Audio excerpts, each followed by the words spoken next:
আল্লাহ তাআলা বলেন, হে ঈমানদারেরা, নিজে জাহান্নাম থেকে বাঁচো, অধীনস্থদেরকেও জাহান্নামের আগুন থেকে বাঁচাও। সাহাবায়ে কেরাম প্রশ্ন করতেছে, ইয়া রাসূলুল্লাহ, নিজে জাহান্নাম থেকে বাঁচবো বুঝলাম, আদেশটা করেছেন মুমিনদের উপর। ইয়া আইয়ুহাল্লাযীনা আমানু, হে ঈমানদারেরা, নিজে জাহান্নাম থেকে বাঁচো, ঈমান তো আনছো, কেমনে জাহান্নাম থেকে বাঁচবা? সাহাবায়ে কেরাম বলতেছে, ইয়া রাসূলুল্লাহ, নিজে জাহান্নাম থেকে বাঁচবো বুঝলাম, নেকের কাজ করব, গুনার কাজ থেকে বাঁচবো, কিন্তু অধীনস্থদের জাহান্নামের আগুন থেকে কেমনে বাঁচাবো? কারণ দুনিয়ার কেউ কাউকে জাহান্নামের আগুন থেকে বাঁচাতে পারে না।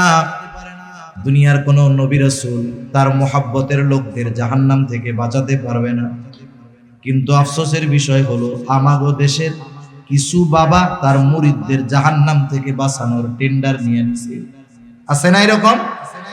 বাবার কাছে মুরিদ হওয়ার টেনশন নাই, কবরে গেলে মুনকার নাকিরের আগে বাপ যাই হাজির হবে। যে কি বলবে, এই এর প্রশ্ন করিস না, এ দুনিয়া আমার লোক ছিল। এই শয়তানেও চিন্তা করে, এরকম উল্টাপাল্টা কথা কয় কেন? শয়তান বলে, তুই হলি আমার সবচেয়ে বড় খলিফা, তোর মতো শয়তান থাকতে আমার আর ডিউটি করা লাগবে না। চিন্তা করে দেখেন, যদি দুনিয়াতে কোনো মানুষকে এই ক্ষমতা দেওয়া হতো, সে জান্নাতে নিতে পারবে, জাহান্নামে নিতে পারবে। দুনিয়াতে কোনো মানুষকে যদি ক্ষমতা দেওয়া হইতো, একজন মানুষকেও যদি এই পাওয়ার দেওয়া হতো, আমার আপনার নবী এই পাওয়ারটা পাওয়া যাইতে। কিন্তু নবীজিকেও আল্লাহ তাআলা এই ক্ষমতা দেন নাই। আল্লাহ তাআলা যদিও নবীজিকে হাদি হিসাবে প্রেরণ করেছেন, পথ প্রদর্শক হিসাবে প্রেরণ করেছেন, নবী পথ প্রদর্শক, আমার আপনার নবী পথ প্রদর্শক, আল্লাহ তাআলাও কিন্তু পথ প্রদর্শক। এই যে আমরা নামাজ পড়ি, প্রত্যেক নামাজের প্রতি রাকাতে সূরা ফাতিহা আছে। হাদিস হইল এইটা। আরেক গ্রুপ বলবে প্রত্যেক নামাজের প্রতি রাকাতে সবার সূরা ফাতিহা পড়তে হবে। বিষয়টা কিন্তু এটা না। ইমামের পেছনে যখন নামাজ পড়বে, ইমামের কিরাত, মুসল্লির কিরাত, একা পড়ুক আর জামাতে পড়ুক, প্রতি নামাজের প্রতি রাকাতে সূরা ফাতিহা লাগে। সূরা ফাতিহার মধ্যে আমরা বলি, ইহদিনাস সিরাতাল মুস্তাকিম। আল্লাহ তাআলার কাছে দোয়া করি, আল্লাহ তাআলাই এই দোয়া করতে শিখিয়ে দিয়েছেন। আর এই দোয়াটা হলো আসমান জমিনের, আসমানের নিচে জমিনের উপরে সবচাইতে উত্তম দোয়া, সবচাইতে উত্তম ইবাদতের মধ্যে করা হয়। আবার আল্লাহ তাআলা আমার আপনার নবীর ব্যাপারে বলেন, ওয়া ইন্নাকা লাতাহদি ইলা সিরাতিম মুস্তাকিম, আপনাকে আমি সিরাতে মুস্তাকিমের পথ প্রদর্শক হিসাবে আমি আপনাকে প্রেরণ করেছি। আমরা আবার নামাজের মধ্যে আল্লাহ তাআলার কাছে বলি, ইহদিনাস সিরাতাল মুস্তাকিম, আপনি আমাদেরকে সিরাতে মুস্তাকিমের পথ নির্দেশিকা দেন, সিরাতে মুস্তাকিমের পথ দর্শন দেন। রাসূল ও হাদি, আল্লাহ তাআলার কাছেও চাই পথ নির্দেশ। আল্লাহ তাআলা বলেন, নবীজি আমি আপনাকে পথ নির্দেশক হিসাবে পাঠিয়েছি। আল্লাহ হাদি, রাসূল ও হাদি, তবে দুই পথ প্রদর্শকের মধ্যে তফাত আছে, পার্থক্য আছে। কথা কি বুঝেন নাকি? একটা উদাহরণ দিলে বুঝতে সহজ হবে।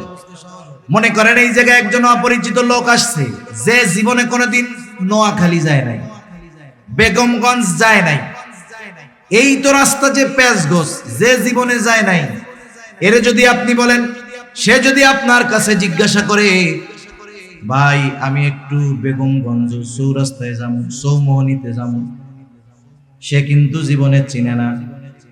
আর অচেনা জায়গা যত সহজ হোক, এটা কিন্তু কঠিন মনে হয়। আপনি যখন তারে বলবেন এই রাস্তা দিয়ে যাবা, সামনে একটা রাস্তা পাবা, ওই রাস্তা ধরে আগাবা, আবার ডানে যাবা, এরপরে বামে যাবা, এরপরে আর একটু আগাবা, এরপরে ডানে বামে গিয়া ওইদিকে বড় একটা চৌরাস্তা পাইবা। বলেন তো, যে রাস্তাই চিনে না তারে যদি এইরকম চিনায় দেন, ওর জন্য গন্তব্যে যাওয়া কঠিন না সহজ? মনে করেন এরপরেও আপনি তারে পথ চিনায় দিয়েছেন যে এই পথে যাবেন, সেই হিসাবে আপনি হাদি, পথ প্রদর্শক। মনে করেন আরেকজন লোক আসছে, তার কাছে ওই অপরিচিত ব্যক্তি বলতেছে, ভাই আমি চৌমোহনী যাব, আমার একটু পথটা বলে দেন। ওই লোকটা মোটর সাইকেল নিয়ে আসছে, কোনো জবাব নাই, বলে আপনি আমার বাইকের পিছনে ওঠেন। এইবার এক টান দিয়া চৌমোহনীতে নামায় দিয়া বলে এটাই হলো চৌমোহনী। ওই প্রথম লোক যে রাস্তা কয়া দিছে এও হাদি। দ্বিতীয় যেই লোকটা মোটর সাইকেলের পেছনে নিয়া গন্তব্য পর্যন্ত পৌঁছায়া দিয়েছে, এই লোকটাও হাদি, পথ প্রদর্শক। বলেন তো এই দুই পথ প্রদর্শকের মধ্যে তফাৎ আছে না নাই? নবীজি হলেন প্রথম জনের মতো। নবীজি পথ চিনায় দিবেন, পথ বলে দিবেন। আর আল্লাহ তাআলা শুধু পথ বলে দিবেন না, ওনার দয়া রহমত দিয়ে ওই পথে পরিচালিত করে গন্তব্য পর্যন্ত পৌঁছায়া দিবেন। আমরা ইহদিনাস সিরাতাল মুস্তাকিম যখন বলি, তখন বলি না যে আল্লাহ পথ চিনায় দেন। মূলত এখানে আমরা বলি আল্লাহ, যা গুণগান বর্ণনা করার তো আগে করছি, এরপরে বলি আল্লাহ আপনি আপনার করুণা দিয়ে, দয়া দিয়ে, রহমত দিয়ে সিরাতে মুস্তাকিমে পরিচালিত করে গন্তব্য পর্যন্ত পৌঁছায়া দেন। আর নবীর ব্যাপারে আল্লাহ তাআলা বলতেছেন আপনি পথ চিনায়া দিবেন, পৌঁছায়া দেওয়ার দায়িত্ব আমার। আমি আপনাদের খেদমতে পবিত্র কোরআনুল কারীমের সূরাতুন নিসার 58 নম্বর আয়াত তিলাওয়াত করেছি। রাসূল আকরাম সাল্লাল্লাহু আলাইহি ওয়াসাল্লামের অগণিত হাদিস থেকে একটা হাদিস পাঠ করেছি। আল্লাহ তাআলার কাছে তৌফিক চাই, আল্লাহ তাআলা কিছু কথা বলার সুযোগ করে দেন, যে কথাগুলো আমাদের সবার দুনিয়া এবং আখিরাতের জন্য কল্যাণকর হয়। সকলে বলি আমিন। আমি যে আয়াতখানা আপনাদের খেদমতে তিলাওয়াত করেছি, উক্ত আয়াতের মধ্যে আল্লাহ সুবহানাহু ওয়া তাআলা খুবই সুন্দর দুইটা নসিহত, দুইটা ওয়াজ আমাদেরকে করেছেন। ওয়াজ করেছেন কে? জোরে বলেন না কে? আল্লাহ ওয়াজ করেছেন। শুধু তাই না, নিজে ওয়াজ করে নিজের ওয়াজের প্রশংসাও আবার নিজে করতেছেন। আল্লাহ তাআলা বলেন, ইন্নাল্লাহা ইয়া'মুরুকুম আন তু'আদ্দুল আমানাতি ইলা আহলিহা ওয়া ইযা হাকামতুম বাইনান নাসি আন তাহকুমু বিল আদল ইন্নাল্লাহা নি'ম্মা ইয়া'iদুকুম বিহি ইন্নাল্লাহা কানা সামিআন বাসীরা। আল্লাহ রাব্বুল আলামিন বলেন, ইন্নাল্লাহা ইয়া'মুরুকুম, নিশ্চয়ই আল্লাহ তাআলা তোমাদেরকে আদেশ করতেছেন। কি আদেশ? আন তুআদ্দুল আমানাতি ইলা আহলিহা, যে তোমরা আমানত তার হকদারের কাছে ফিরায়া দাও। আল্লাহ তাআলা এক নম্বরে আদেশ করতেছেন আমানত তার হকদারের কাছে ফিরায়া দাও। দুই নম্বর আদেশ, ওয়া ইযা হাকামতুম বাইনান নাস আন তাহকুমু বিল আদল, আর তোমরা যখন মানুষের মধ্যে বিচার আচার করবা, ন্যায় বিচার করবা। এক নম্বর আদেশ, আমানত হকদারের কাছে ফিরায়া দাও। দুই নম্বর আদেশ, ন্যায় বিচার করবা। আল্লাহ তাআলা এরপরে বলতেছেন, ইন্নাল্লাহা নি'ম্মা ইয়া'iদুকুম বিহি, নিশ্চয়ই আল্লাহ তোমাদেরকে কতই না সুন্দর ওয়াজ করলেন। তার মানে এই দুইটা নসিহত, এই দুইটা ওয়াজ, দুইটা উপদেশ, সুন্দর উপদেশ। ইমাম শাফিঈ রাহমাতুল্লাহি আলাইহি বলেন, এই দুইটা নির্দেশ এমন নির্দেশ, যদি কোনো মুমিন তার জীবনের সাথে এই দুইটা বিষয়কে পরিপূর্ণভাবে ফিট করতে পারে, তার জীবনটা যদি সে এই দুই উপদেশের আলোকে সাজায়া আমলে পরিণত করতে পারে, ইমাম শাফিঈ রাহমাতুল্লাহি আলাইহি বলেন, এই মুমিন সফল কাম হয়ে যাবে।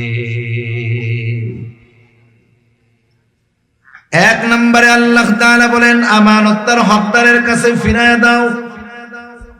যদিও এই আয়াত নাজিল হওয়ার একটা কারণ আছে, নির্দিষ্ট একটা ঘটনাকে কেন্দ্র করে আয়াতটা নাজিল হয়েছে, তথাপি মুফাসসিরিনে কেরাম বলেন এই আয়াতের দ্বারা সকল ধরনের আমানত উদ্দেশ্য। নবীজিও আমানতের ব্যাপারে সর্বোচ্চ গুরুত্ব আরোপ করেছেন।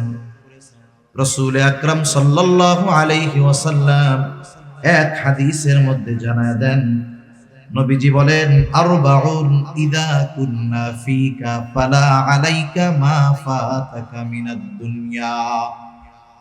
নবীজি বলেন চারটি জিনিস যদি তোমার মধ্যে থাকে, ফালা আলাইকা, আর কোনো কিছু তোমার নাই, কিন্তু ওই চার গুণ তোমার মধ্যে আছে, নবীজি বলেন চিন্তার কোনো কারণ নাই। এই চার গুণে গুণান্বিত মুমিন দুনিয়ায় যদি তার কোনো কিছু নাও থাকে, চিন্তার কোনো কারণ নাই। নবীজি বলেন মা ফাতাকা মিনাদ দুনিয়া, এই চার গুণে গুণান্বিত হওয়ার কারণে দুনিয়া তার হাতছাড়া হবে না। চার গুণের কথা বর্ণনা করতে গিয়ে নবীজি এক নম্বরে বলেন হিফযু আমানাতিন, আমানতের হেফাজত করা। আমানতের হেফাজত করা এটা গুরুত্বপূর্ণ একটা বিষয়। কিছু কর্ম আছে, কিছু আমল আছে যেটা শুধুই আমল, এটার সাথে ঈমান সম্পৃক্ত নয়। আমল করলে সওয়াব, না করলে অসুবিধা নেই। কিন্তু আমানতদারিতা এমন এক জিনিস, এমন এক আমল যেটার সম্পৃক্ততা হলো ঈমানের সাথে। রক্তের মধ্যে পানি আছে, জানেন তো কি আছে? পানি। পানি। এখন বলেন তো, কেউ যদি চিন্তা করে আমি আমার দেহের মধ্যে থেকে রক্ত আর পানিরে আলাদা আলাদা করব, বলেন তো রক্তের থেকে পানি যদি আলাদা করা হয় তাহলে বেঁচে থাকা সম্ভব নাকি? সম্ভব নয়। এই বিষয়টা এরকম, আমানতের সাথে ঈমানের সম্পর্কটা এইরকম। এক কথায় আমানত খেয়ানতকারী কখনো মুমিন হতে পারে না, মুমিন কখনো খেয়ানতকারী হতে পারে না। সেজন্য নবীজি বলেন আমানতদারিতার সম্পর্ক ঈমানের সাথে। নবীজি বলেন লা ঈমানা লিমান লা আমানাতা লাহ। নবী বলেন যার মধ্যে আমানতদারিতা নাই তার ঈমান নাই। শুধু তাই না, নবীজি জানায় দিয়েছেন আমানতদারিতা হলো মুমিনের ভূষণ। মুমিনের আবশ্যকীয় একটা গুণ হলো আমানতদারিতা, যেটা তার মধ্যে থাকবেই থাকবে। আর আমানতের খেয়ানত করা এটা হলো মুনাফিকের আলামত। সেই জন্য মুমিন কখনো খেয়ানতকারী হতে পারে না, আর খেয়ানত যে করে সে কখনো মুমিন হতে পারে না। নবীজি সাল্লাল্লাহু আলাইহি ওয়াসাল্লাম হাদিসের মধ্যে জানায় দেন, এক হাদিসের মধ্যে আসছে মুনাফিকের আলামত হলো তিনটা। নবীজি বলেন ইদা হাদ্দাসা কাযাবা, মুনাফিকের অন্যতম আলামত, মুনাফিক যখন কথা বলে মিথ্যা কথা বলে। ইদা ওয়াদা আখলাফা, যখন সে ওয়াদা করে ওয়াদা খেলাফ করে। ইদা তুমিনা খানা, আমানতের খেয়ানত করে। আরো হাদিসের মধ্যে আরো কয়েকটা বাড়ায় আসছে ওয়া ইদা তাখাসামা ফাজারা, যখন কারো সাথে একটু ঝগড়া হয় সে সীমা লঙ্ঘন করে অশ্লীল মন্দ কথাবার্তা বলে। এগুলো মুনাফিকের আলামত। আফসোসের বিষয় হলো আলামত মুনাফিকের, কিন্তু সমাজে অনেক মুমিনের মধ্যে এই চারটা মুনাফিকের আলামত একসাথেই পাওয়া যায়। ঠিক কিনা বলেন? দুই চারজন আপনাদের এলাকায় আসেনি এরকম? সব জায়গায় আছে। এমন না যে আপনাদের এদিকে আছে আমাদের ওইদিকে নাই, বিষয়টা এমন না। এই মুনাফিকের চার আলামত এমন ব্যক্তির মাঝে আছে, দেখা যায় সে 5 ওয়াক্ত নামাজও পড়ে, হজও করছে, সব কিছু আছে ঠিক, কিন্তু মুনাফিকের আলামতের ডিব্বা নিয়ে ঘুরতেছে। আছে না নাই? নবীজি বলেন চারটাই যদি থাকে ওইটা হলো খাঁটি মুনাফিক, আর যদি একটা থাকে তাহলে কমপক্ষে মুনাফিকের আলামত তার মধ্যে আছে। এই আলামত গুলো হলো ভাইরাস জীবাণু। করোনা ভাইরাস জীবাণু দেখা যায় না, কিছু কিছু জীবাণু কিছু কিছু ভাইরাস আছে এতটা মারাত্মক জীবনকে ধ্বংস করে দেয়। যেমন ক্যান্সার রোগী যারা, তারাও ভাইরাস জীবাণুর দ্বারা আক্রান্ত। দেখা যাবে যে কোনো ঘা থেকে বা যে কোনো কিছু থেকে ক্যান্সারের জীবাণু প্রকাশ পেয়েছে। ক্যান্সার হলো এমন এক রোগ যেটার আলামত সহজে প্রকাশ পায় না, যখন আলামত প্রকাশ পায় ওই সময় চিকিৎসা করে ফিরে আসা কঠিন হয়ে যায়। একজন ব্যক্তি যখন পরিপূর্ণভাবে ক্যান্সারের জীবাণু দ্বারা আক্রান্ত হয়ে যায়, টাকা পয়সা থাকলে বড় চিকিৎসা করে বিদেশে যায়, কেমোথেরাপি দেয়, রেডিওথেরাপি দেয়। ক্যান্সারের রোগী যাদেরকে থেরাপি দেওয়া হয়, সুন্দর চেহারার মানুষটাও কালো কুসকুসে হয়ে যায়, স্বাস্থ্যবান মানুষটার স্বাস্থ্য ভেঙে যায়, সারা গায়ে পশম, মাথার চুল, মুখের দাড়ি সব কিছু ওই রেডিয়েশনের কারণে সব কিছু দেহ থেকে ঝরে যায়, দাড়ি ঝরে যায়, চুল ঝরে যায়, একেবারে চোখের উপরের ভুরুটা, চোখের পাপড়িটাও উঠে যায়। আমি যতজনরে দেখছি ক্যান্সারের পরে থেরাপি নিয়েছে যুবক মানুষ, কিন্তু 10-15 বছর থেরাপি নেওয়ার পরে বেঁচে আছে এমনটা আমি দেখি নাই। 4-5-6 বছরের মধ্যে শেষ, দুনিয়া থেকে চলে যায়। তাহলে ক্যান্সার এমন এক ভাইরাস, এমন এক জীবাণু যেটা মানুষের জীবন ধ্বংস করে দেয়। কিন্তু মুনাফিকের আলামত গুলো ভাইরাস, জীবাণু, এটা হয়তো মানুষের জীবন ধ্বংস করবে না, কিন্তু এই মুনাফিকের আলামত গুলো মুমিনের মধ্যে যদি বিস্তার লাভ করে ফেলতে পারে, মুমিনের ঈমানকে ধ্বংস করে তাকে জাহান্নামী বানায়া দিবে। ক্যান্সারের কারণে মরে যাবে হয়তো, কিন্তু ঈমান ধ্বংস হবে না হয়তো। কিন্তু মুনাফিকের আলামত এগুলা যদি আমার আপনার মধ্যে থাকে, এগুলো আমার ঈমান নষ্ট করে দেওয়ার কারণ হয়ে যাবে।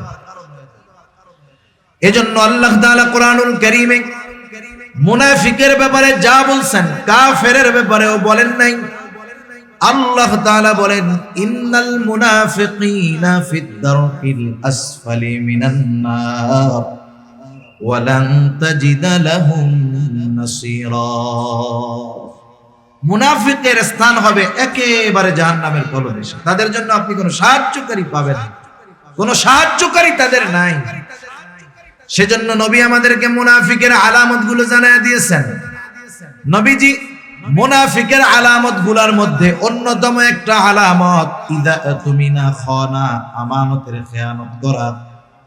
তাহলে বোঝা গেল আমানতের হেফাজত করা এটা মুমিনের ভূষণ, আর আমানতের খেয়ানত করা এটা হলো মুনাফিকের অন্যতম আলামত। সেজন্য নেফাকি থেকে আমাদেরকে, আমানতের খেয়ানতদারিতা থেকে আমাদের বাঁচতে হবে। আমার আপনার নবী আমানতদার নবী ছিলেন। নবীজির আমানতদারিতার গল্প যদি বলি অনেক সময় পার হয়ে যাবে। নবীজির আমানতদারিতার ঘোষণা নবুয়াতির পরে আল্লাহ তাআলা দিয়েছেন, বিষয়টা এমন নয়। বরং নবীজির আমানতদারিতার ঘোষণা নবুয়াতির বহু বহু বছর আগে কাফেররা আমার আপনার নবীকে আমানতদার বলে উপাধি দিয়েছে। আল আমিন, বিশ্বস্ত, আমানতদার, সত্যবাদী, এ ধরনের উপাধি নবুয়াতির পরে আল্লাহ তাআলা দিয়েছেন এমনটা নয়। বরং নবুয়াতির বহু আগে মক্কার কাফেররা আমার আপনার নবীকে এই সমস্ত উপাধিতে ভূষিত করেছে। সুবহানাল্লাহ। একজন ইংরেজ ঐতিহাসিক নবীজির জীবনী লিখছেন, ওনার নামটা আমার যেখানে আসতেছে না। উপমহাদেশ তিনি সফর করেছেন, দীর্ঘ সময় উপমহাদেশের মুসলমানদেরকে নিয়ে গবেষণা করেছেন। এই গবেষণার আলোকে মুসলমানেরা যার অনুসরণ করে তাকেও নিয়ে তিনি লেখাপড়া করেছেন, গবেষণা করেছেন। তিনি একটা নবীজির জীবনী নিয়ে লিখছেন।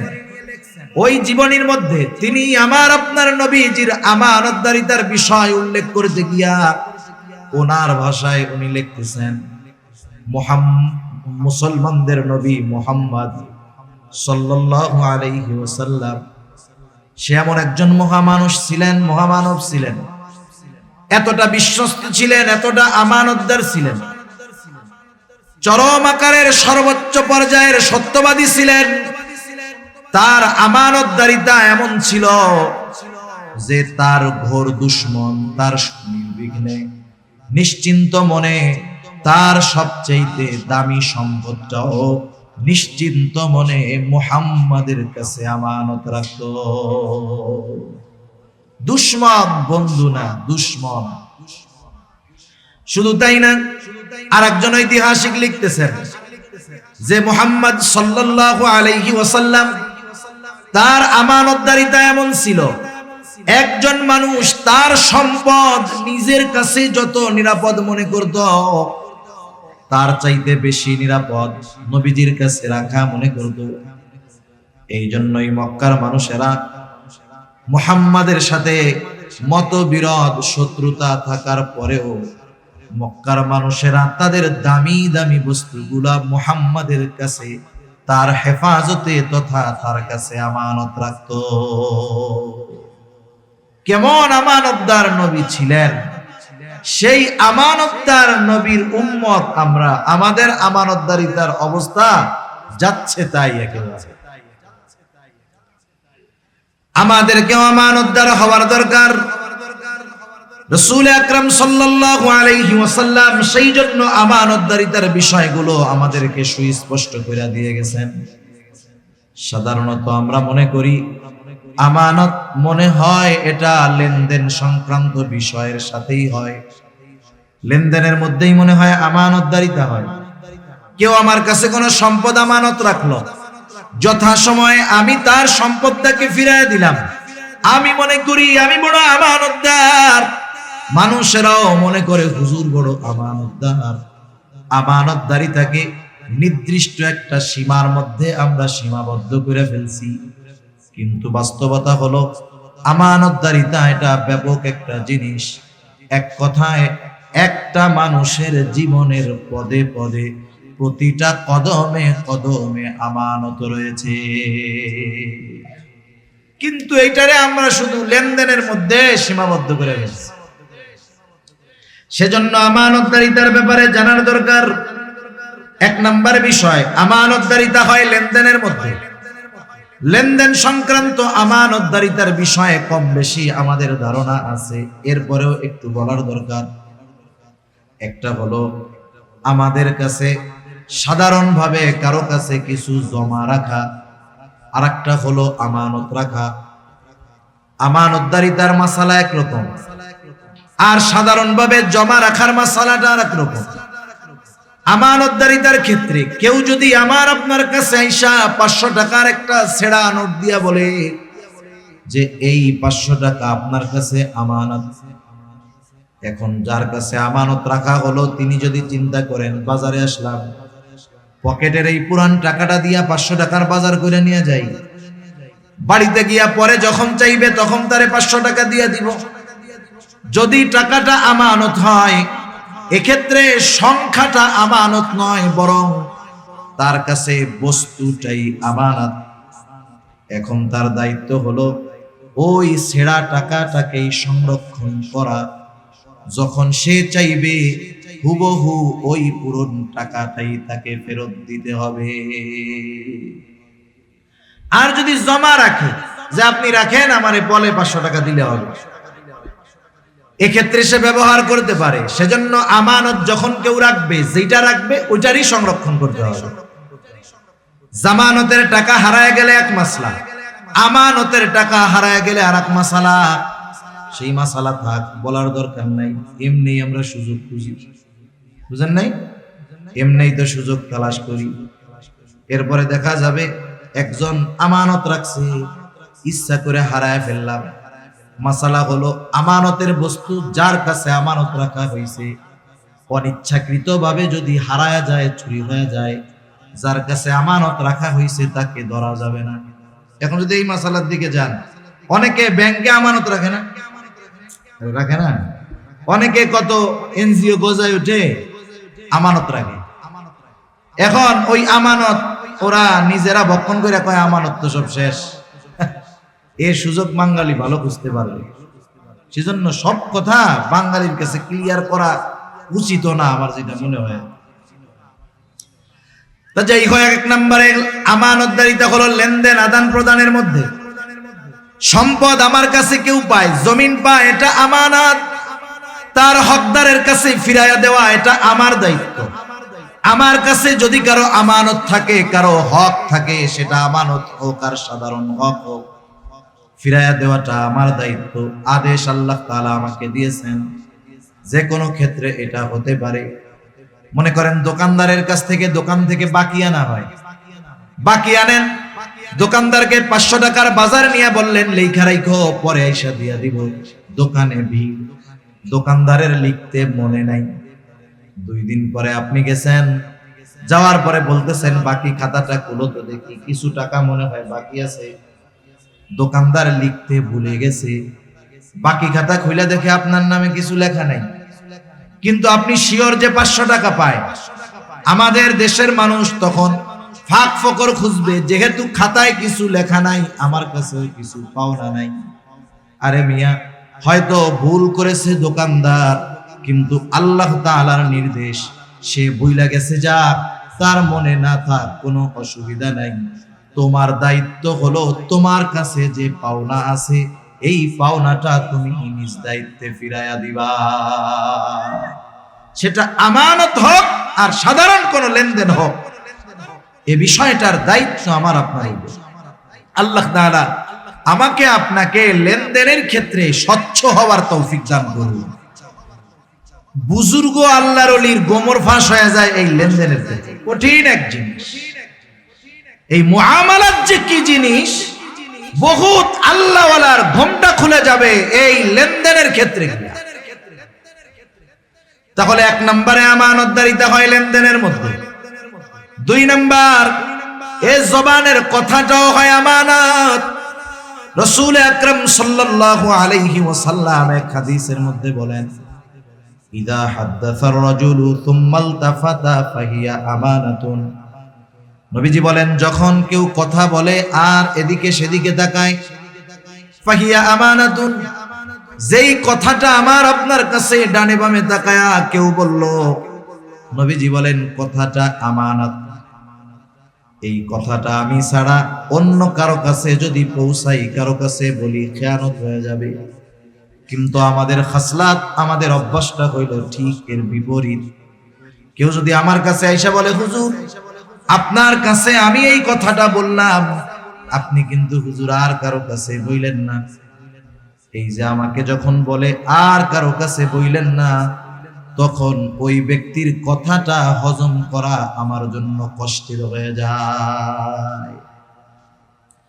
এমন অবস্থা হয় আরেকজনের কাছে না বলা পর্যন্ত আমার আর ভালো লাগে না। মনে হয় যে পেটের মধ্যে খালি কথাটা কামড়াইতেছে আর ডিসুম ডিসুম করতেছে।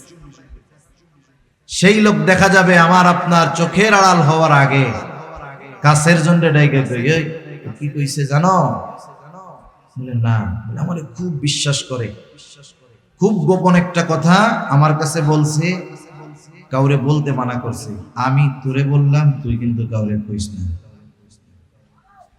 আমি যারে বললাম যে আমি শুধু তোকে বললাম, তুমি কাউকে বইলো না, ও তো এই আমলটুক তো কমপক্ষে করবে নাকি?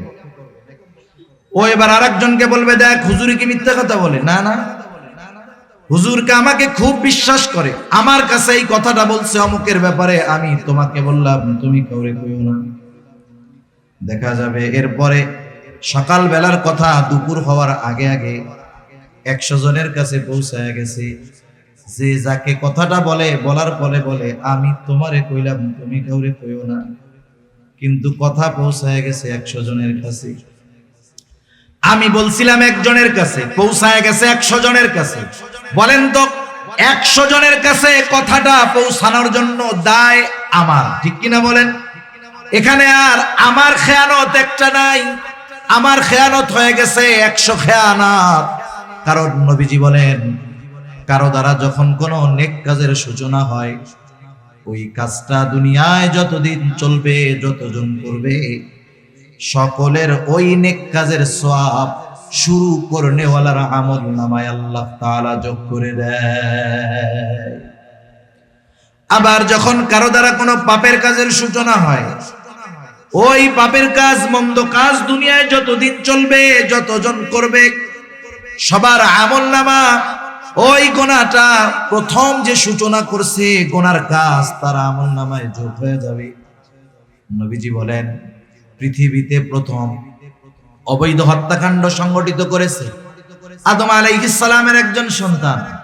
নবীজি বলেন, আদম আলাইহিস সালামের ওই হত্যাকারী সন্তান কিয়ামত পর্যন্ত অন্যায়ভাবে যত হত্যা হবে, সব হত্যাকারীর গুনাহ তার আমলনামায় যোগ হয়ে যাবে। কারণ তার দ্বারা এই অবৈধ হত্যাকাণ্ডের সূচনা ঘটেছে।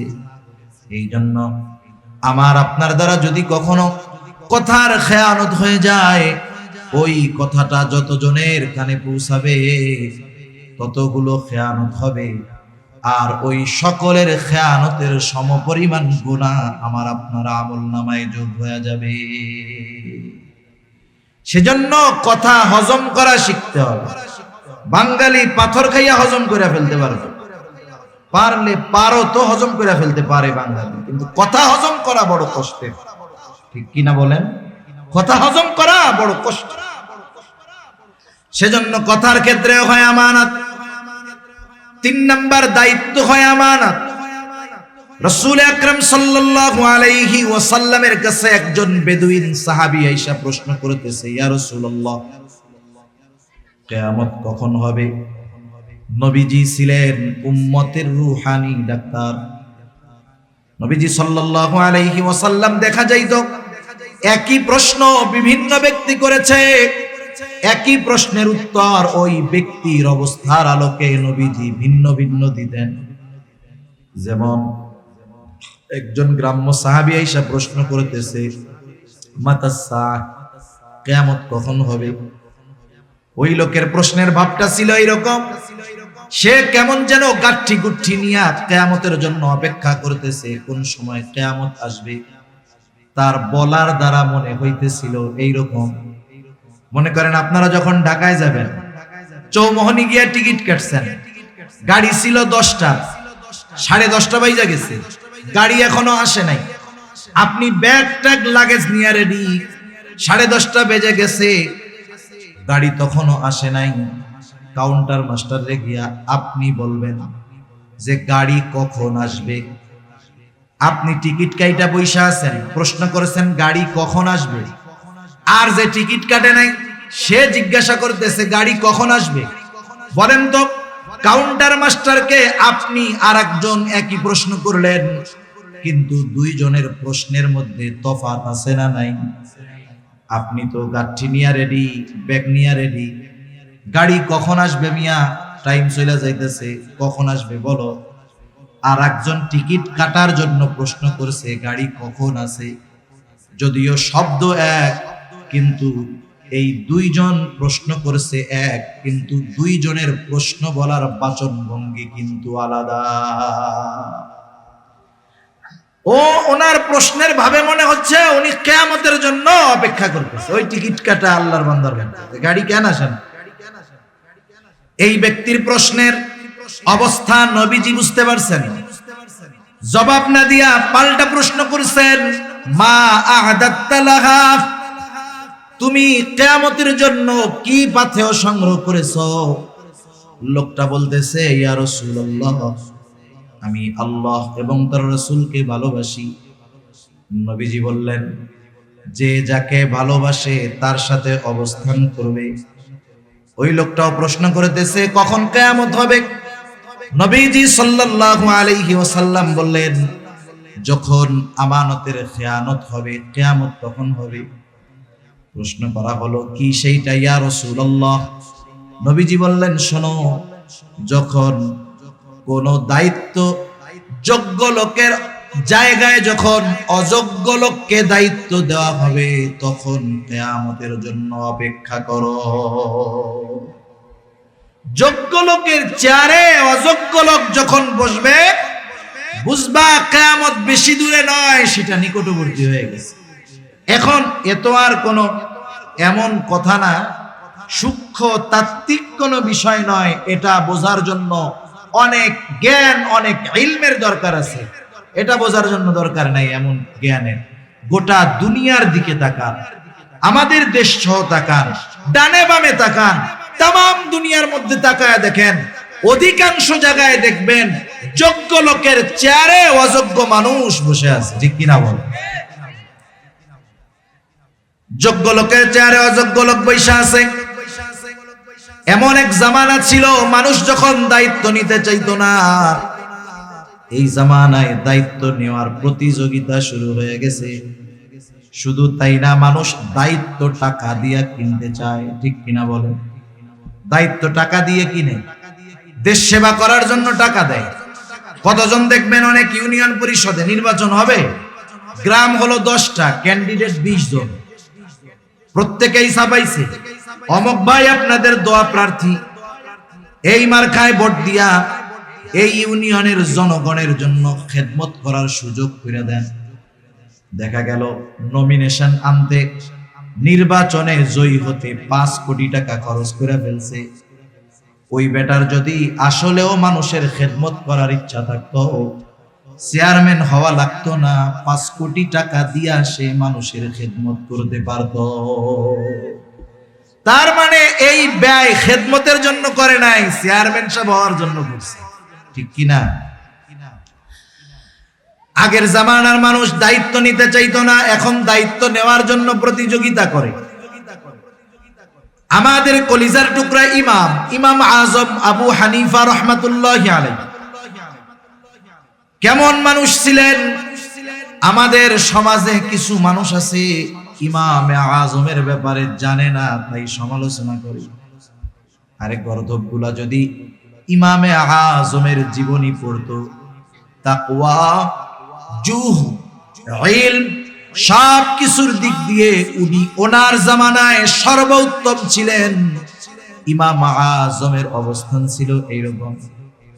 খলিফা মনসুরের জামানা, রাস্তা দিয়ে খলিফা মনসুর চলতেছে, ইমামে আজমের সাথে সাক্ষাৎ।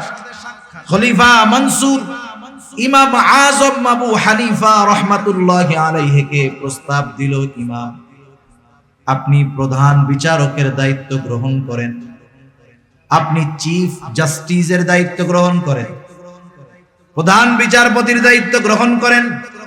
খলিফা অফার দিয়েছে। ইমাম আবু হানিফা সাথে সাথে বললেন, খলিফা আমি এই দায়িত্ব গ্রহণ করতে পারবো না। খলিফা বলছে, মুখের উপরে খলিফার প্রস্তাব ফিরিয়ে দিছে। খলিফার ইগোতে লাগছে, আত্মসম্মান বোধে লাগছে। খলিফা হাতের চাবুক দিয়ে ইমাম আবু হানিফার গায়ে একটা বাড়ি মারছে। খলিফা যখন রাজপ্রাসাদে ফিরে গেছে, খলিফা মনসুরের চাচা বলতেছে, মনসুর কাজটা তুমি ভালো করো নাই, ইমাম আজমের গায়ে চাবুক দিয়ে আঘাত করছো, কাজ ভালো করো নাই, তার কাছে ক্ষমা চাও। কারণ মানুষ যখন রাগে থাকে, মানুষ যখন রাগান্বিত হয়, এমন কিছু কাজ সে করে ফেলে সুস্থ অবস্থায় বা রাগহীন অবস্থায় ওই কাজটা সে কল্পনাও করে না। ঠিক কিনা বলেন? এই যে বড় মাদ্রাসা দাওরায়ে হাদিস পর্যন্ত প্রবীণ মাদ্রাসা, দাওরায়ে হাদিস পর্যন্ত প্রবীণ মাদ্রাসা, ওনাদের কাছে হয়তোবা মাঝে মধ্যে এরকম লোক আসে, একেবারে লুঙ্গি গেঞ্জি পইরা দৌড় দিয়ে আইসা হাইসা হাজির, মুহতামিম সাহেবকে খুঁজে, মুফতি সাহেবকে খুঁজে। কি হইছে? বলে হুজুর বউয়ের সাথে রাগারাগি কইরা একসাথে 14 তালাক দিয়ে দিছি। আছে না নাই? বলেন তো দুনিয়ায় কেউ খুশি হইয়া তালাক দেয় নাকি? আরে রাগের মাথায় তো দেয়। এই লোকটা সুস্থ অবস্থায় স্ত্রীকে তালাক দেওয়ার কথা চিন্তাও করতো না। ওই কথা যদি অন্তরে আসতো, চিন্তায় আসতো, নিজেকে নিজে ধিক্কার দিত, অথচ রাগের সময় ওই কাজটা করে ফেলছে। কারণ একটা মানুষ যখন রাগে অতিরিক্ত রেগে যায়, তার নিয়ন্ত্রণটা শয়তান নিয়ে নেয়। ওই সময় শয়তান তাকে দিয়ে এমন কিছু কাজ করায় যে রাগহীন অবস্থায় সেটা সে কল্পনাও করতে পারে না। ওই সময় তো রাগে চাবুক দিয়া বাড়ি মেরে দিছে, এখন নিজে একটু অনুতপ্ত হইতেছে, আরে কাজটা করা ঠিক হয় না। কিন্তু উনি তো খলিফা, ইমাম আবু হানিফার কাছে গিয়ে মাপ চাইবে, এটাও তো লজ্জা লাগতেছে।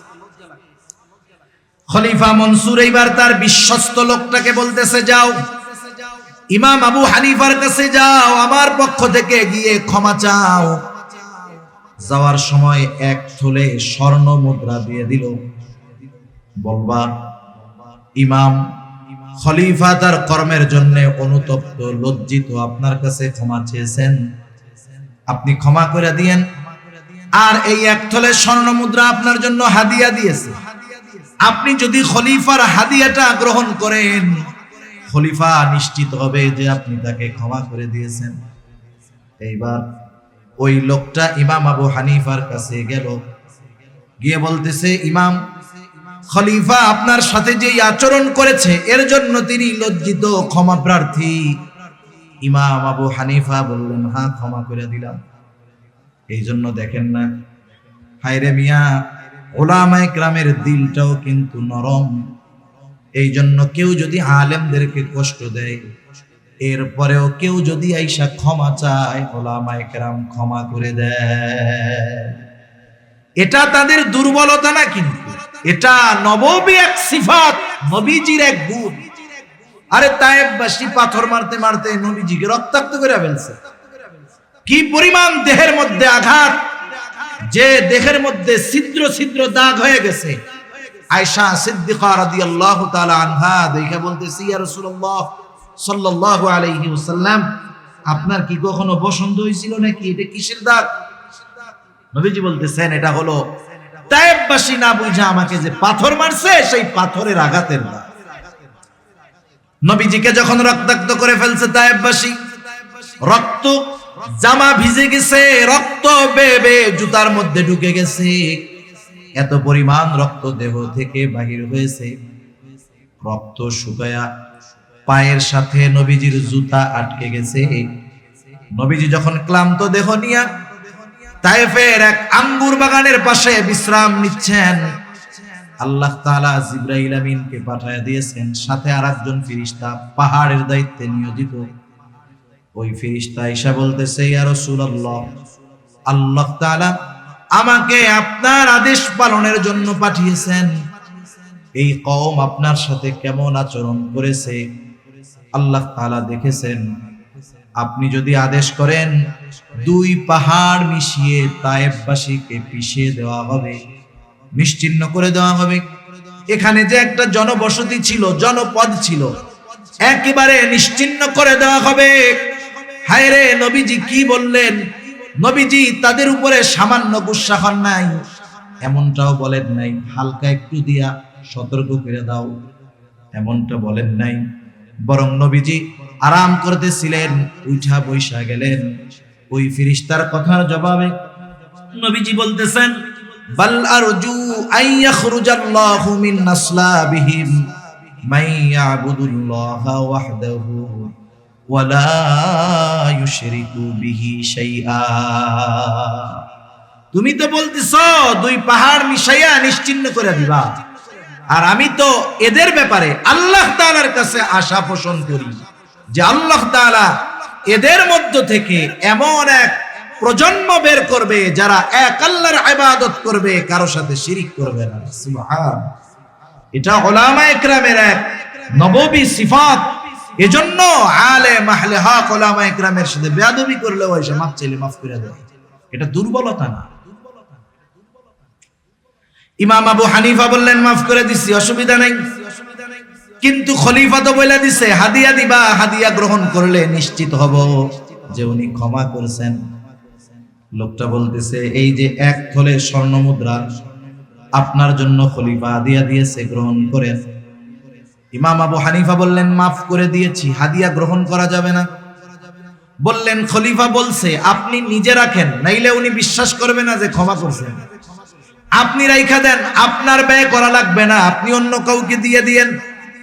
ইমাম আবু হানিফা বলতেছে, তোমার কাছ থেকে রাখার পর আমি খরচ করলাম নাকি অন্য কাউকে দিয়ে দিলাম এটা তো বিষয় নয়, বরং তোমার খলিফা মনে করবে আমার পাঠানো হাদিয়া ইমাম আজম গ্রহণ করেছে, সুতরাং এটা রাখাই যাবে না। সে আরো জোর জবরদস্তি করতেছে, রাখেন না। ওই লোকটাও তো বিরক্ত হয়ে যাইতেছে অনুরোধ করতে করতে। এইবার ইমাম আবু হানিফা রাহমাতুল্লাহি আলাইহি বলতেছেন, বলেন তো কাউরে চুরি করে আইনা হাদিয়া দেওয়া জায়েজ আছে নাকি? হ্যাঁ, দুর্নীতি কইরা টাকা আইনা আরেকজনরে হাদিয়া দেওয়া জায়েজ হবে নাকি? বলেন তো, আমার আপনার কাছে যদি ব্যাগ ভর্তি টাকা কেউ আইনা দেয়, আমি আপনি যদি জানতে পারি টাকাটা অন্য কারো, আমার আপনার জন্য এই হাদিয়া গ্রহণ করা বৈধ হবে নাকি? তাহলে দেওয়াও বৈধ হবে না, নেওয়াটাও বৈধ হবে না। ইমাম আজম এবার বলতেছে, হাদিয়া তো দিতে হবে নিজের টাকা থেকে। বলতেছে, তোমার খলিফা যে হাদিয়া পাঠাইছে, এই হাদিয়া পাইলো কোথায়? বলতেছে, কোথায় পাবে? বাইতুল মাল থেকে দিছে। এইবার ইমাম আবু হানিফা আরো কঠোর হয়ে গেলেন। একটু চিন্তা করে দেখেন, জামানার মুজাদ্দেদ যারা, ইমাম যারা, এদের সামান্য সিদ্ধান্ত এটা পরবর্তী প্রজন্মের জন্য দলিল হয়ে যায়, দলিল। আমি ঘটনা বলতে গেলে অন্যদিকে চলে যাবে। আজকে যদি ওই দিন ইমাম আবু হানিফা এরপরে হাদিয়া গ্রহণ করত, যে বাইতুল মালের সম্পদ খলিফা হাদিয়া দিয়েছে, এটা যদি গ্রহণ করত, তাদের জন্য যদি বাজেট থাকতো ভিন্ন কথা, কিন্তু সাধারণভাবে যদি ইমাম আবু হানিফাকে দেওয়া হতো, জানার পরেও যদি ইমামে আজম আবু হানিফা ওই হাদিয়াটা গ্রহণ করতেন, খলিফার বাইতুল মাল থেকে দেওয়া হাদিয়া গ্রহণ করতেন, আজকে তাইলে গোটা দুনিয়ার মধ্যে দেখা যাইত উলামায়ে কেরাম রাষ্ট্রীয় কোষাগারের হাদিয়া গ্রহণের ক্ষেত্রে ইমাম আজমের ওই ঘটনাটাকে দলিল বানায়া নিত। বলতো কি, ইমাম আবু হানিফারে হাদিয়া দিছে না, জায়েজ না থাকলে উনি গ্রহণ করছে, এবার আমাকেও দিলে আমরাও জম্মের আকারে নিব। ইমাম আবু হানিফা এবার আর একটু কঠোর হয়ে গেলেন। বলতেছে, শোনো, তুমি তোমার এই হাদিয়া খলিফাকে ফেরত দিবা, সাথে সাথে বলবা রাষ্ট্রীয় বাইতুল মাল থেকে তার জন্য নির্ধারিত একটা সম্মানী আছে, এই সম্মানীর বাইরে একটা মোহর ব্যক্তিগত কাজে ব্যবহারের সুযোগ নেই। লোকটা একটু রাগ হয়ে গেছে। এইবার ওই মোহর ফেরত নিয়া খলিফা মনসুরের কাছে গিয়া বলতেছে, মনসুর, ইমাম আবু হানিফা এরকম এরকম বলছে। তিলরে আর একটু তাল বানায় নিছে। ইমাম আবু হানিফার এই কথাগুলো শুনা খলিফা মনসুর এবার চূড়ান্ত রাগান্বিত হয়ে গেছেন। ফোর্স পাঠায় দিছে, যাও ইমাম আবু হানিফাকে জেলখানায় আটকাও। ইমাম আবু হানিফাকে জেলখানায় আটকানো হলো। অত্যাচার জুলুমের স্টিম রোলার চলতেছে।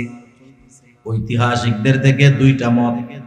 প্রথমটা হলো ইমাম আবু হানিফাকে জেলখানার মধ্যে চাবুক মারা হইতো, আর বলা হতো প্রধান বিচারকের দায়িত্ব গ্রহণ করেন, তাহলে ছেড়ে দেওয়া হবে। চিন্তা করে দেখেন, জেলখানায় চাবুক মারা হইতেছে দায়িত্ব নেওয়ার জন্য, ইমাম আবু হানিফা দায়িত্ব নেন নাই। ঐতিহাসিকদের দুইটা মত। ওই অবস্থায় অসুস্থ ইমাম, তাকে খাবারের সাথে বিষ প্রয়োগ করে হত্যা করা হলো। আর একটা বর্ণনা ঐতিহাসিকদের, যখন তিনি প্রচন্ড রকমের অসুস্থ হয়ে গেছেন, বাড়িতে পাঠায় দেওয়া হলো, গৃহবন্দী করে ফেলা হলো। ওই অবস্থায় ইমামে আজম দুনিয়া থেকে বিদায় নিলেন। ইমামে আজমকে তার ছাত্ররা জিজ্ঞাসা করতেছিল, ইমাম, আপনি তো প্রধান বিচারকের দায়িত্ব নেওয়ার জন্য যত যোগ্যতা, জ্ঞান, ইলম যা দরকার সব আপনার ছিল, এত কিছু থাকার পরেও, যোগ্য হওয়ার পরেও আপনি দায়িত্ব নিলেন না, খলিফার জুলুম অত্যাচার সহ্য করলেন, কারণটা কি? ইমাম আবু হানিফা বললেন, শোনো, আমি যেই দায়িত্ব নেই নাই, কিয়ামতের দিন এই দায়িত্বের ব্যাপারে আমাকে জিজ্ঞাসা করা হবে না। যদি আমি প্রধান বিচারকের দায়িত্ব নিতাম, প্রধান কাজীর দায়িত্ব যদি দিতাম, ওইটা তো আমার কাছে আমানত হয়ে যাইত। কিয়ামতের দিন আমার দায়িত্বের ব্যাপারে আল্লাহ তাআলা জিজ্ঞাসা করত। যদি কখনো এই দায়িত্ব পালন করতে গিয়ে ত্রুটি বিচ্যুতি হয়ে যাইত, কিয়ামতের দিন আল্লাহর সামনে আমাকে খেয়ানতের ঋণ বোঝা নিয়ে আল্লাহর দরবারে দাঁড়ানো লাগতো। এই জন্য আমার উপরে এত জুলুম করার পরেও প্রধান বিচারকের দায়িত্ব আমি গ্রহণ করি না। আর আমরা তো দায়িত্ব নেওয়ার প্রতিযোগিতা করি। তিনি এটা জানতেন। আবু দাউদের হাদিস, রাসূল আকরাম সাল্লাল্লাহু আলাইহি ওয়াসাল্লাম বলেন, আমাদের মধ্যে কাউকে যদি কোনো দায়িত্ব দেওয়া হয়, সরকারি দায়িত্ব হোক আর বেসরকারি দায়িত্ব হোক, নবীজি বলেন কেউ যদি ওই দায়িত্বের সুচ পরিমাণ খেয়ানত করে, সুচ পরিমাণ, নবীজি বলেন কিয়ামতের দিন ওই লোকটা খেয়ানতের বোঝা নিয়ে আল্লাহর সামনে উপস্থিত হবে। সেজন্য প্রত্যেকের জায়গা থেকে খেয়াল করা দরকার যে দায়িত্বটা তো আমানত।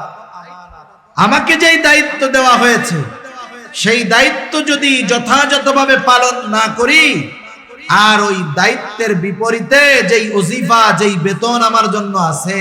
আজহার নানুতুবি রহমাতুল্লাহি আলাইহি নামে একজন আল্লাহর ওলি ছিলেন। উনি এক জায়গায় খেদমত করতেন, চাকরি করতেন, মাস শেষে সময় হিসাব কইরা কইরা বেতন নিতেন।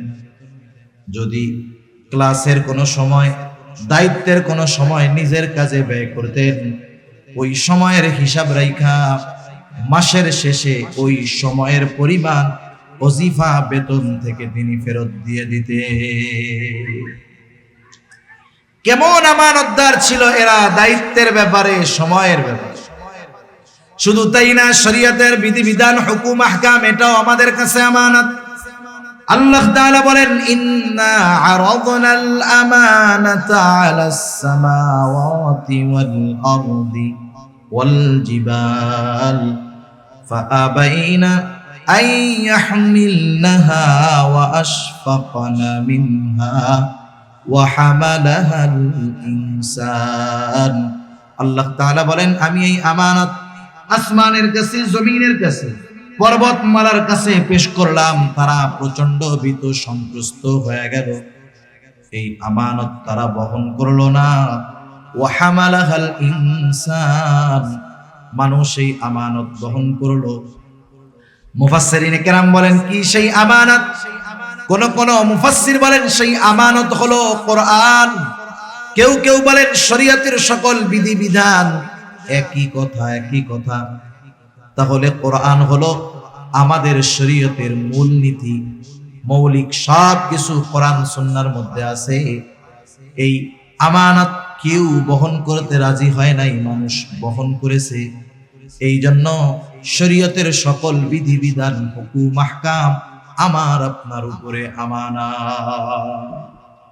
সেজন্য আল্লাহ তাআলার যত আদেশ আছে আমানত, যত নিষেধ আছে আমানত।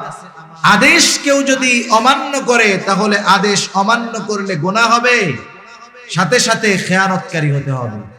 নিষেধ যেই বিষয়গুলো আল্লাহ তাআলা করেছেন, ওই নিষিদ্ধ কর্মগুলো কেউ যদি করে, তাহলে তার তো গুনাহ হবে, সাথে সাথে ওই যে নিষেধটা ছিল এটা আমানত, অমান্য করার কারণে খেয়ানত হবে। এজন্য শরীয়তের সকল বিধিবিধান, হুকুম, আহকাম গুলো আমানতদারিতার সাথে পালন করার দরকার। শুধু তাই না, আমাদের সন্তান সন্ততি আমাদের কাছে আমানত, আমাদের অধীনস্থ যারা আছে আমানত। কারণ কিয়ামতের দিন আল্লাহ তাআলা তাদের ব্যাপারে আমাদেরকে জিজ্ঞাসা করবে। নবীজি বলেন, কুল্লুকুম রাঈন ওয়া কুল্লুকুম মাসউলুনা আন রাইয়াতিহি। আমরা প্রত্যেকেই দায়িত্বশীল, প্রত্যেককে তার দায়িত্বের ব্যাপারে জিজ্ঞাসাবাদ করা হবে, অধীনস্থদের ব্যাপারে জিজ্ঞাসা করা হবে। কারণ আল্লাহ তাআলা কোরআনুল কারীমের মধ্যে বলেন, ইয়া আইয়ুহাল্লাযীনা আমানু কু আনফুসাকুম ওয়া আহলিকুম নারা। আল্লাহ তাআলা বলেন, হে ঈমানদারেরা, নিজে জাহান্নাম থেকে বাঁচাও, অধীনস্থদেরকেও জাহান্নামের আগুন থেকে বাঁচাও। সাহাবায়ে কেরাম প্রশ্ন করতেছে, ইয়া রাসূলুল্লাহ, নিজে জাহান্নাম থেকে বাঁচবো বুঝলাম, আদেশটা করেছেন মুমিনদের উপর। ইয়া আইয়ুহাল্লাযীনা আমানু, হে ঈমানদারেরা, নিজে জাহান্নাম থেকে বাঁচো, ঈমান তো আনছো, কেমনে জাহান্নাম থেকে বাঁচবা? সাহাবায়ে কেরাম বলতেছে, ইয়া রাসূলুল্লাহ, নিজে জাহান্নাম থেকে বাঁচবো বুঝলাম, নেকের কাজ করব, গুনার কাজ থেকে বাঁচবো, কিন্তু অধীনস্থদের জাহান্নামের আগুন থেকে কেমনে বাঁচাবো?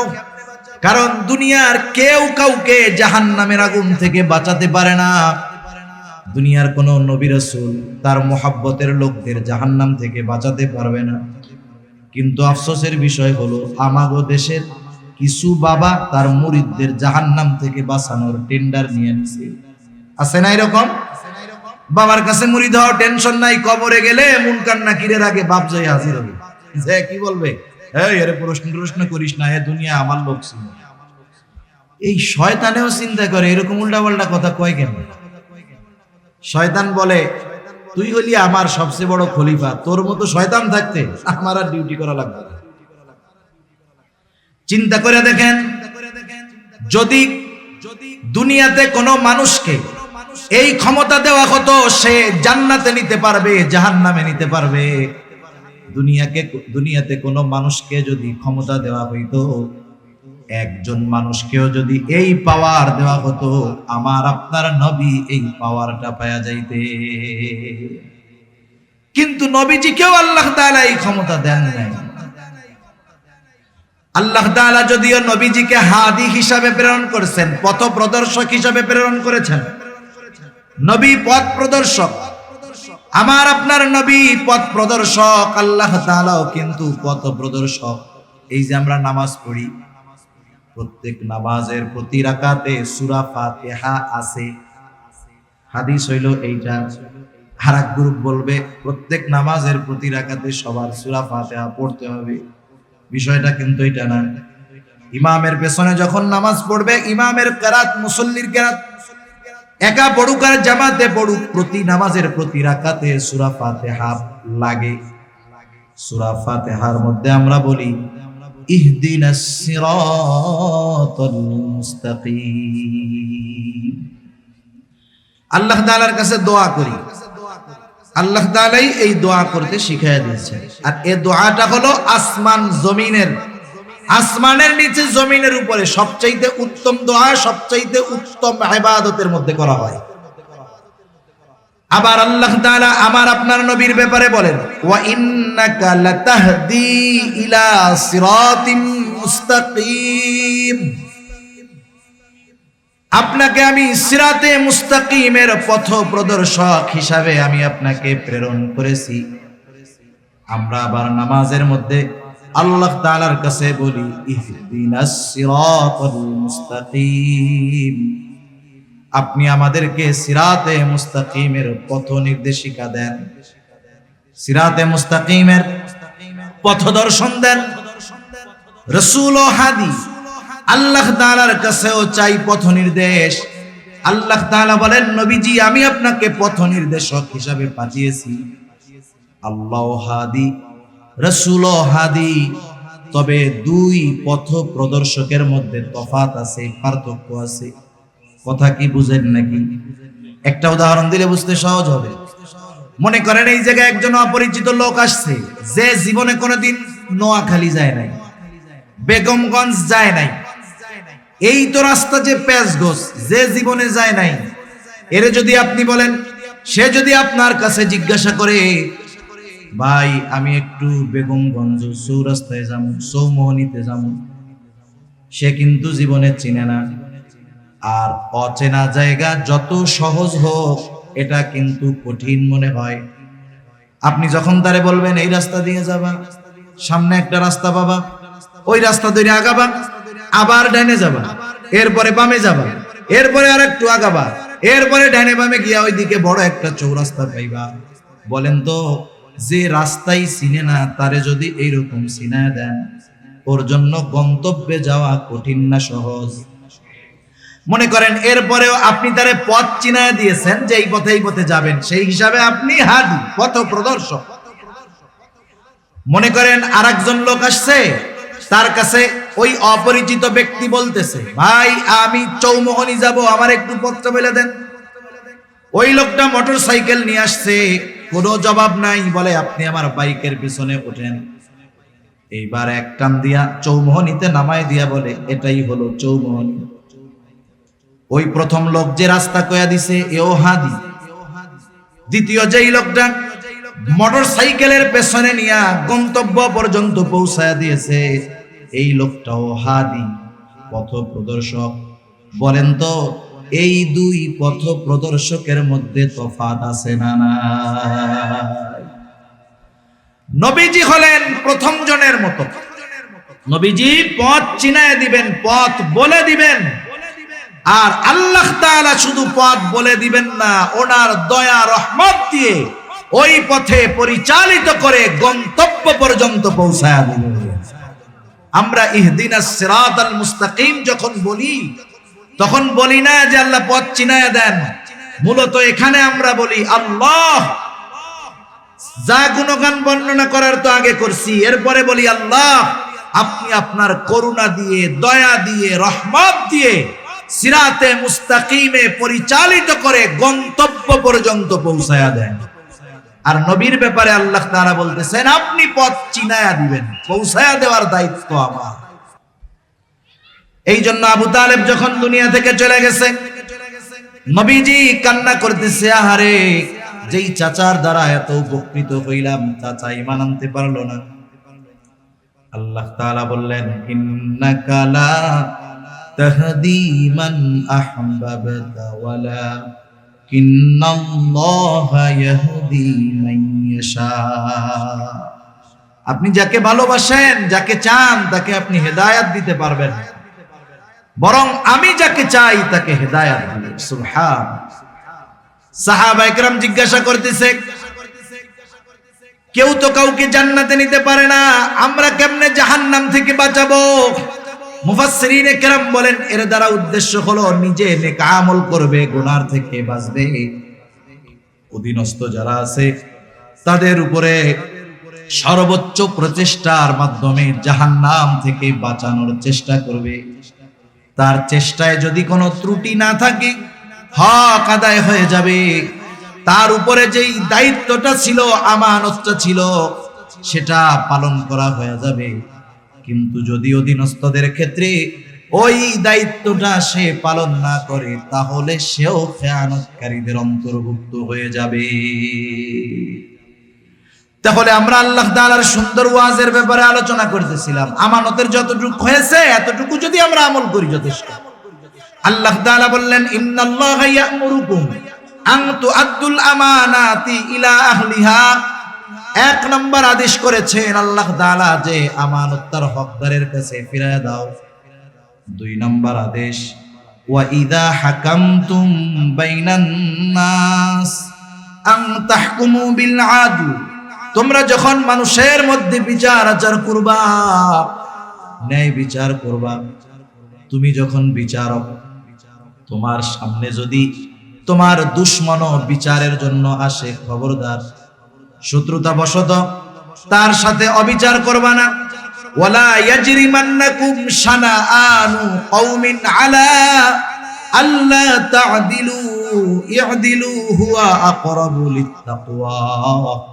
কোন কওমের উপরে বিদ্বেষ বশত তাদের উপরে অবিচার করবা না, ন্যায় বিচার করবা। ন্যায় বিচারের শ্রেষ্ঠ উপমা নবীজি রেখে গেছেন, সাহাবায়ে কেরাম দেখায় গেছেন, তাবেঈনরা দেখায় গেছে, সোনালী যুগের মুসলিম শাসকেরা দেখায় গেছে।